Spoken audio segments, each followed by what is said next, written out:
Welcome to Truth to Power, episode 4. And this episode is just going to be random. Couldn't really think of a necessary topic for this episode. I feel like it's just going to be, I'll pick a topic probably at the end when I've already talked about everything I wanted to talk about. How you guys doing? We are on episode 4, you guys, already. Episode 4. So if you're just tuning in, new listener, welcome. If you're an old listener, welcome back. Make sure you guys like, subscribe to my channel to get updates on new episodes, and hopefully I get enough subscribers to where YouTube will be like, yeah, we'll do something with you. Um, I just wanted to talk to you guys because I just found out that there is a thing called social phobia. And social phobia is also known as social anxiety disorder, which I did not know was a thing. I knew about anxiety, but I didn't know it was like a whole phobia or whatnot. But the symptoms of social phobia is marked fear or anxiety in one or more social situations, excessive blushing, rapid speech, fear of being judged by others, saying something then feeling embarrassed, humiliated later, trembling, palpitations, uncomfortable to meet new people, paying very high attention after an activity, excessive sweating. And it says it can come from genetics, environmental factors, and experience. Growing up in a phobic environment. I'm sorry, guys, I cannot read today. Growing up and with overprotective or hypercritical parents.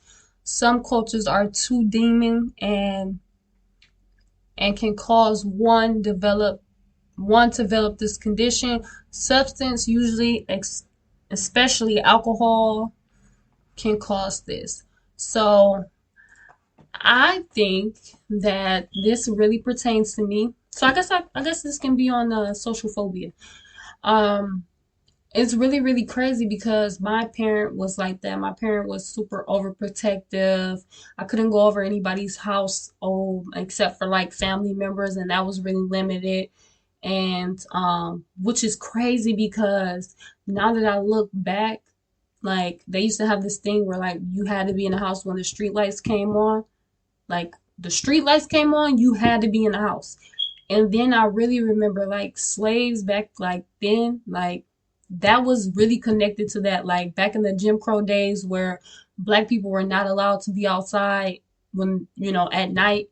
And I'm just like, now that I look back on like all these things that my dad used to say to me, and he used to tell me like it's not cute to be dumb, and I'm just like, okay, we look back and or like I guess that's why I'm like kind of awkward when I get into social events because I've never been in those type of environments when I was young. Like I never was the person that was in a party in a room full of people, or had at those events where like you had to do a speech. Like I never was that person. And so now growing up, like I'm always like paranoid. I never like having someone stand behind me.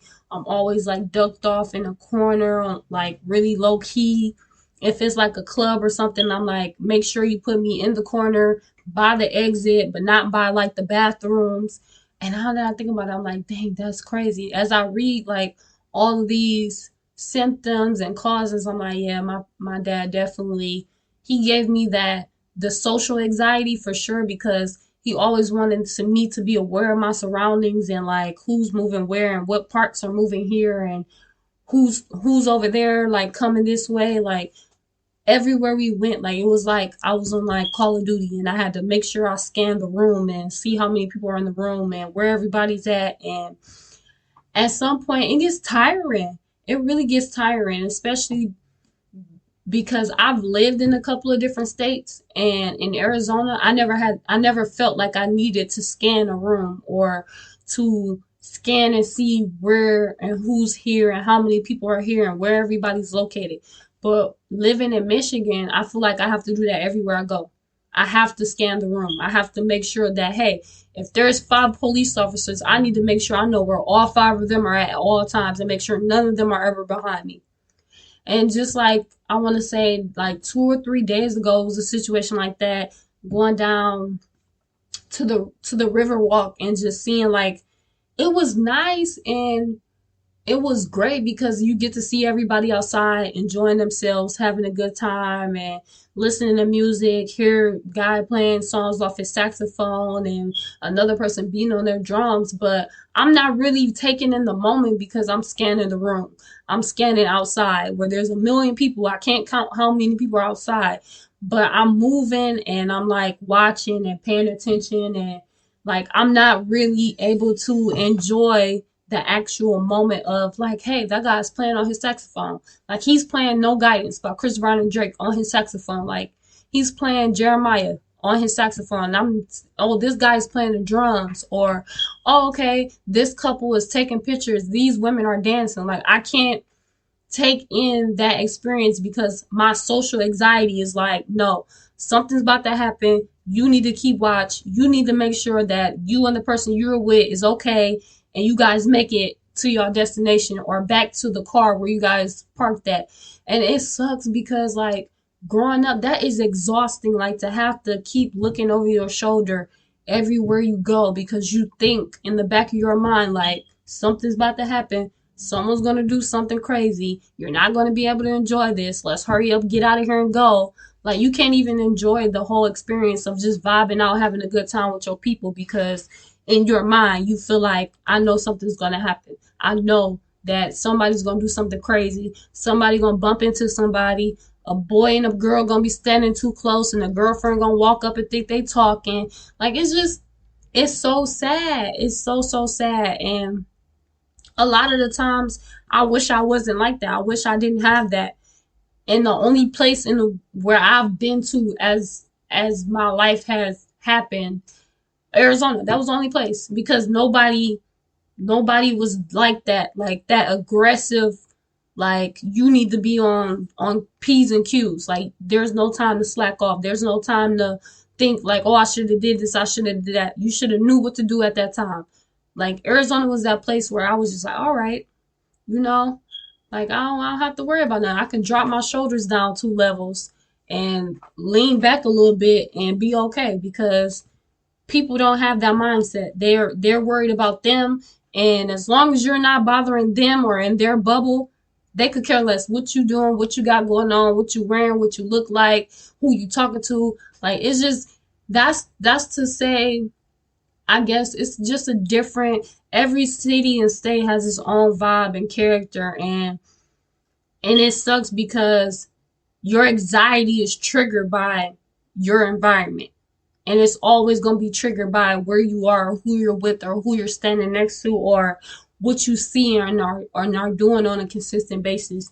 And I just really wish it wasn't that way. I know there's people out there that like probably feel like that too. Like, yeah, when I go out, I have to like make sure, like pay attention. Like I can't be the one drinking too much because I got to make sure that me and my homeboys and me and my homegirls, we get up out of here when we need to get up out of here. Like I'm gonna let them drink, but I'm gonna take the responsibility of making sure that they okay and that they don't, fall into nothing or don't nothing happen to them. I know a lot of people that are like that. Like they are like not even they are more than a designated driver. Like they're that guy. They're your person. Like if anything happened, like I know this person is gonna be here just in case to get me out of here, to get me out of this situation. I feel like everybody needs that. But that person also needs somebody that's gonna let them be able to drop their shoulders down and relax and chill and vibe and have a good time as well. So I don't know. I just wanted to get that off my chest on this episode. I just felt like I knew there was a lot of people out there that felt the same way as me and felt like, yeah, I don't get to drop my shoulders down when I go out because I always got to watch my drunk homegirl, or the homegirl when she get drunk, she always like mad or want to fight, like, or it's just always something when you know what I mean? So I really wanted to get that off my chest. I guess I'll name this episode Social Phobia. So if you have any form of anxiety, please comment below and let me know because this is crazy. I didn't think that I had it until I read the symptoms and really understood what each one meant. and like looking back on past experience of like going out to the club and going out, even at family events, like you feel like you gotta still kind of keep an eye out just in case. Like it's never a full like, yeah, I'm gonna go here and have a good time. That's it. Like absolutely not. It's never that for a lot of people. So if you're one of them people, let me know. If not, and you have another anxiety or another thing that triggers you, let me know that as well. This is episode 4. We'll be back with episode 5 really soon. And thank you guys for listening. Like I said, any new subscribers, thank you, thank you, thank you. To the old ones, thank you. I appreciate you. I love you to the utmost. And that is Truth to Power, episode 4.